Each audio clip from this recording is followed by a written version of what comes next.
Stunt వేశారు వైద్యులు. తారక రత్న ప్రస్తుతం స్పృహలోకి వచ్చినట్లు తెలుస్తోంది. కుప్పంలో లోకేష్ యాత్రలో స్పృహ తప్పి పడిపోయారు నటుడు తారక రత్న.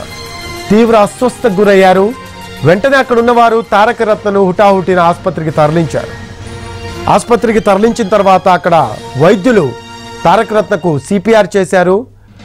సిపిఆర్ చేసిన తర్వాత పల్స్ మళ్ళీ కొట్టుకోవటం మొదలైంది, గుండె కొట్టుకోవటం మొదలైంది.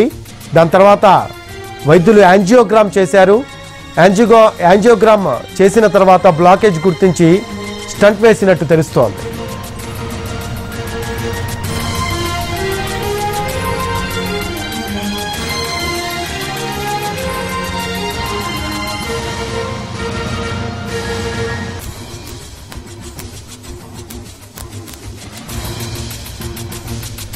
ఈరోజు ఉదయం నారా లోకేష్ యువగళం పాదయాత్ర ప్రారంభమైంది.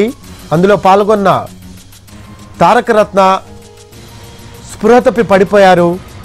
తీవ్ర అస్వస్థకు గురైన నందమూరి తారక రత్న ఆరోగ్యం ప్రస్తుతం నిలకడగా ఉంది. తారక రత్నకు స్టంట్ వేశారు వైద్యులు. తారక రత్న స్పృహలోకి వచ్చినట్లు తెలుస్తోంది. కుప్పంలో లోకేష్ యాత్రలో స్పృహ తప్పి పడిపోయారు నటుడు తారక రత్న. తీవ్ర అస్వస్థకు గురయ్యారు. వెంటనే అక్కడున్న వారు తారక రత్నను హుటాహుటిన ఆసుపత్రికి తరలించారు. ఆసుపత్రికి తరలించిన తర్వాత సిపిఆర్ చేశారు వైద్యులు. 45 నిమిషాల తర్వాత సిపిఆర్ చేశారు. అప్పటికే పల్స్ పడిపోయింది, అలాగే శరీరం కూడా నీలం రంగులో మారిపోయింది. సిపిఆర్ చేసిన తర్వాత గుండె కొట్టుకోవడం ప్రారంభించింది. దాని తర్వాత వైద్యులు కొన్ని టెస్టులు చేసిన తర్వాత యాంజియోగ్రామ్ చేశారు. యాంజియోగ్రామ్లో బ్లాకేజ్ గుర్తించి తారక రత్నకు స్టంట్ వేశారు వైద్యులు. ప్రస్తుతం తారక రత్న ఆరోగ్యం నిలకడగా ఉంది. ఆయన స్పృహలోకి వచ్చినట్టు తెలుస్తోంది.